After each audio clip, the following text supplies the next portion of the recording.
This is the final video for the integrated project of Nadezhda Karleva, Roxanne Ionescu, Eline Campagne, Hidde Hoogland, Saver Bakel, Jamie van der Loop and Amar Bakker.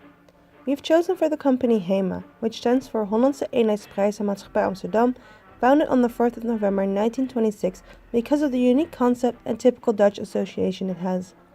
In that time, department stores were aimed at the upper class, with high prices and French-speaking personnel. The founders of HEMA, Leo Meyer and Arthur Isaac, wanted to create a store for the working class, the normal people who were the backbone of the economy, and with this one-of-a-kind concept they created an accessible, clear and reliable brand that a lot of people still make use of today. Right now, in 2017, HEMA has expanded from the one store in Amsterdam to having 750 stores in 7 countries across Europe and is run by Lionel Capital. Still, HEMA is as much a part of the Dutch culture as it was back then, with the design direction of Supernormal, where they design daily products that are good, fun, not too expensive, optimistic, smart and inspired by normal life, and the belief that sustainability is not something you do, but take responsibility for. After our brainstorming session for what company to choose, we decided to make a mind map of HEMA, to see what areas we could explore and what we already knew. This made it easier to divide tasks and create an overview of what could be done. As you can see, we divided HEMA by the subjects we have learned about this semester and found some interesting topics we could research. Economics. To look how it is financially going with HEMA, I looked at the financial results of the third quarter 2017 and compared them with the third quarter of 2016. In comparison to the third quarter in 2016, the net sales increased by 7 million. That is 2.3%. This was due to a combination of positive like-for-like sales growth and a net increase of 11 stores in the store base compared to 2016, including 28 open stores minus 17 closed stores. Note that 6 of the owned stores and all closed owned stores in the Netherlands were outlet stores for the purpose of HEMA's stock reduction plan following the built-up inventory in prior years. Furthermore, the cost of sales decreased by 0.1 million, from 163.8 million in 2016 to 163.7 million in 2017. Cost of sales as a percentage of net sales decreased from 55.4% to 53.1%. Furthermore, in this graph you see different key macroeconomic indicators such as consumer confidence in the Netherlands, the employment rate and inflation rate. As a conclusion of this, you can see that positive consumer confidence and declining unemployment rate trends continue, which is really positive for HEMA. Market competition. There's a lot of competition in this market. For example, Blokker, Xenos and Action are big competitors for HEMA because they are selling the same kind of products. This market segment is characterized by relatively low priced generic housewares. Furthermore, another important competitor used to be V&D, but got bankrupt in 2015. This was a wake-up call for HEMA to be more distinctive in the market, and so they changed their concept. For example, they focus more on younger customers and being more sustainable. International expansion. Besides that, they decided to expand internationally. This was because the Dutch market was quite full already, as I just told, and they wanted to gain more profit. Recently, HEMA showed positive figures and financial results. We think, as a group, that it is really smart for HEMA to expand more on an international level, especially in Western European countries. It is a fact that HEMA is very popular in France. Every store they open there is a success. France is even the center point of their plans of international expansion. HEMA thinks that the upcoming 2 years their international revenue will double to 25-30% from the total revenue.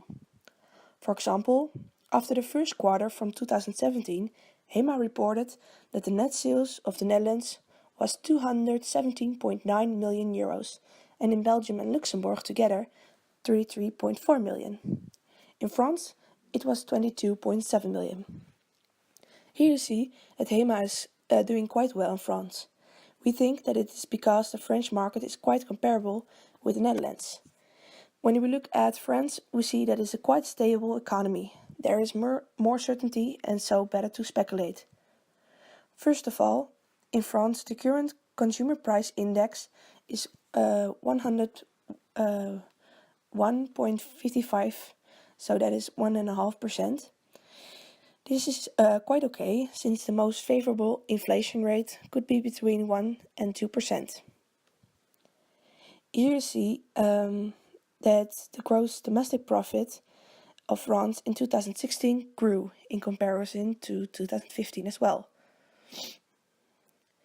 And in this other graph, you only see the one thing that is not really favorable for HEMA in France, and that is that in 2017 the unemployment rate grew to 9.7%.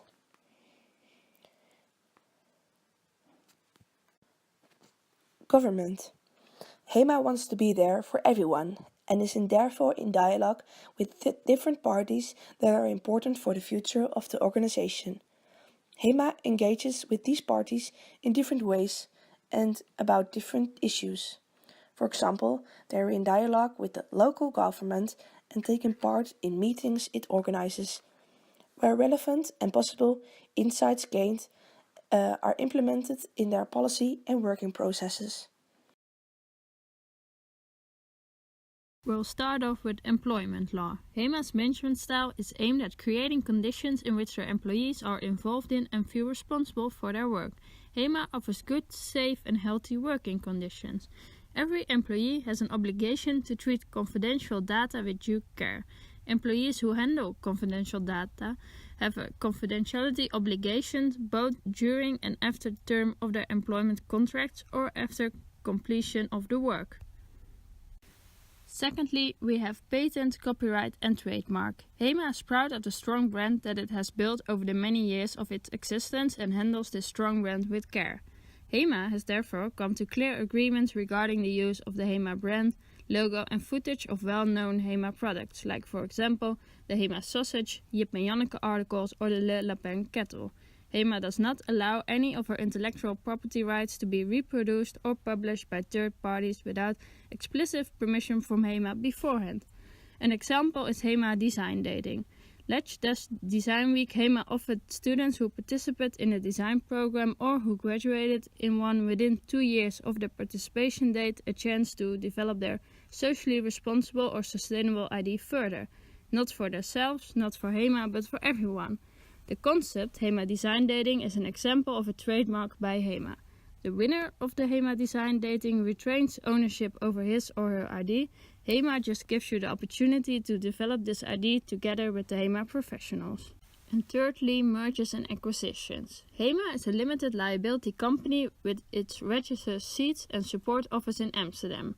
HEMA shares are ultimately held 100% by the Dutch Lion Cooperative UA. That is an investment company which is owned by several investment funds advised by Lion Capital. HEMA first opened in 1926 by the owners of the Bijenkorf.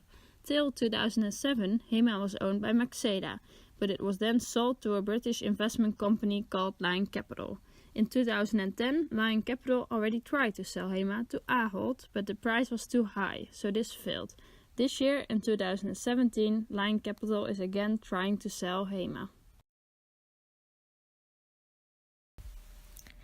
We think it is important that our products make a positive contribution to everyday life. This is HEMA's motto. HEMA has a lot of ethical objectives, having sustainable practices being one of the most present goals for the company. The large amount of information that can be found on their website proves the company's transparency. HEMA is focusing a lot on reducing the impact that their products have by looking for alternative natural resources and raw materials, by addressing animal welfare issues and by carefully thinking about the packaging they use. HEMA has almost 32,000 products under their own brand. They say that all products under the HEMA label are constantly improving in order to meet the expectation of customers and have a better durability. Moreover, the products sold under this label are developed to contain sustainable materials and are produced responsibly. An example of sustainable practices run by HEMA are the 3 sustainable single-origin coffee varieties that are added not long ago to the collection of sustainable products owned by the company. These three coffees are all coming from South America, more precisely Brazil, Colombia, and Honduras. What is special about this coffee is the fact that HEMA is working with rather small plantations for the production. Almost all workers are part of the community in these parts of the world. By harvesting these coffee beans, HEMA is helping to raise the employment rate, and also they are constantly keeping an eye on the sustainable practices running the plantations, such as no child labor.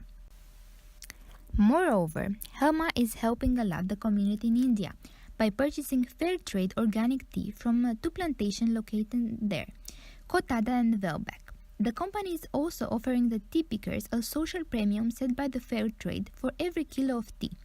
This extra premium is used to invest in important areas such as healthcare, education, and pensions programs. HEMA products are created all over the world, from Asia, where the textiles are made, to the Netherlands, where pastries are baked. HEMA is making sure that all employees are working under healthy conditions. They increase the transparency of their production chains and drive improvements by carrying out audits. The company has many other sustainable practices running at all times, such as their organic cotton and paper that comes from responsible forestry. Overall, it is clear that HEMA is extremely focused on engaging in sustainable activities as much as possible. As a conclusion for the ethics segment of this project, HEMA is for sure following the three pillars of sustainability that we studied about during the ethics course. First of all, they care about their employees, so the people component. Furthermore, they take good care of the environment by using only sustainable products. They do all this but also managing to obtain a good profit, the three important P's being achieved. To gain more insight in the organizational behavior within HEMA, we had arranged an interview with the branch manager of HEMA Breda, located in the city center. This manager already works for HEMA for 38 years, so he's a great example. Due to privacy reasons, we were not allowed to film or record both the conversation and walking around in the store. Besides that, the name of the manager will not be used for the same reasons. The interview was based on 4 main questions, which led to a series of other questions during the conversation. The main question of the interviews are as follows. First, we wanted to find out how such a big company is structured. The organizational structure of HEMA contains multiple layers, which, for example, extend to 7 layers in sales. Within a store there are 4 layers of hierarchy. The bottom layer consists of the sales employees. Those are the people who you see working on the floor, assisting you during your visit. This team is managed by the team leader, taking on different departments within the team, such as F&B and sales. Besides the team leaders, there are assistant branch managers to support the highest manager within the store, the branch manager. This is the size of the team in HEMA Breda City Center, to give you a clearer view. There are 140 employees working, who are led by a total of 3 team leaders.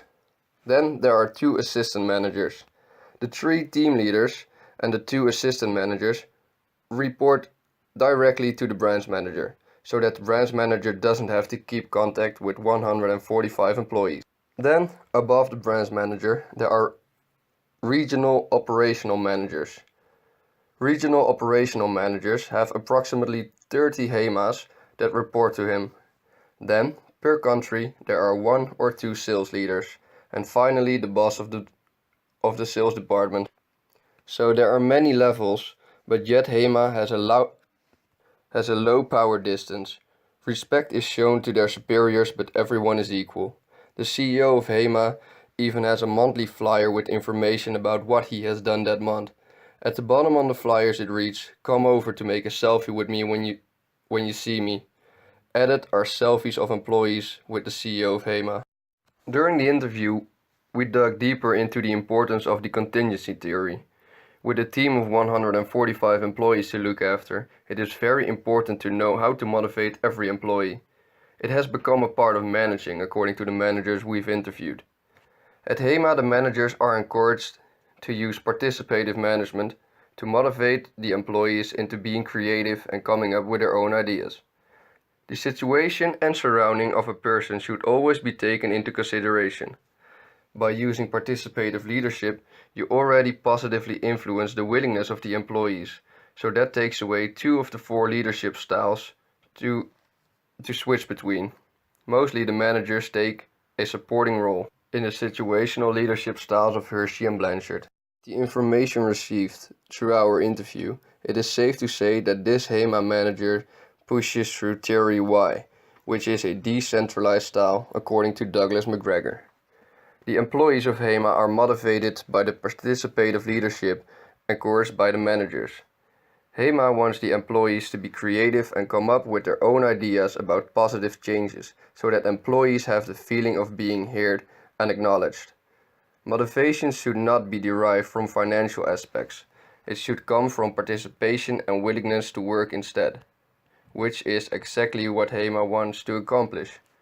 HEMA tries to make employees want to work for you, make them get up in the morning with a positive feeling of going to work again, instead of just going there to pay the bills. Taylorism is practiced at HEMA. This is seen anywhere on the work floor. For example, sales employees know that the shop needs to be clean and tidy for the customers, and cashiers know their task of checking out customers.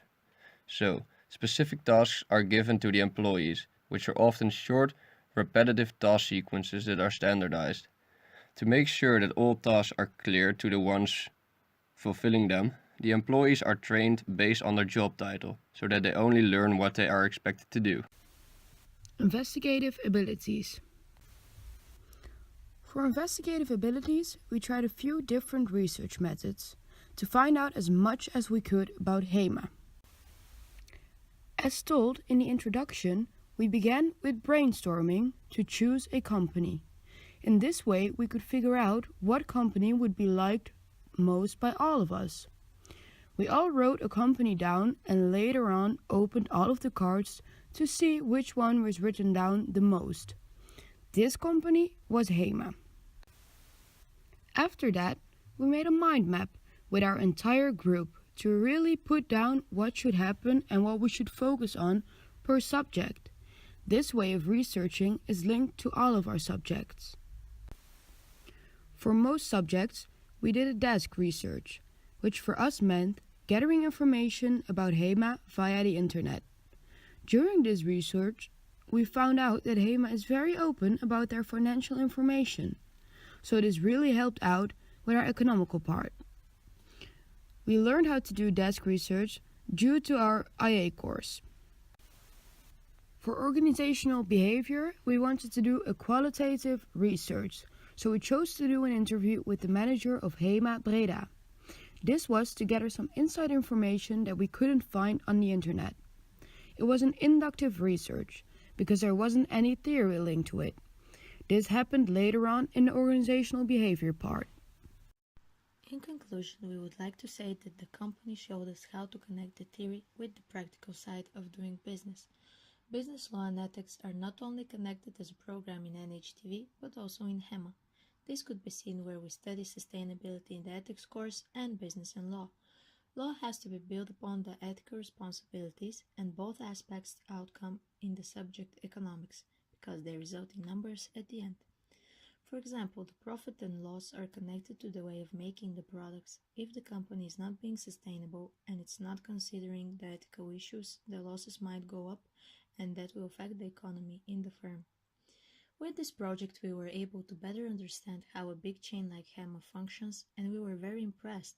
Our team now understands the importance and the connection of economics, organizational behavior, investigative abilities, business and law, and ethics in the managing of a successful business.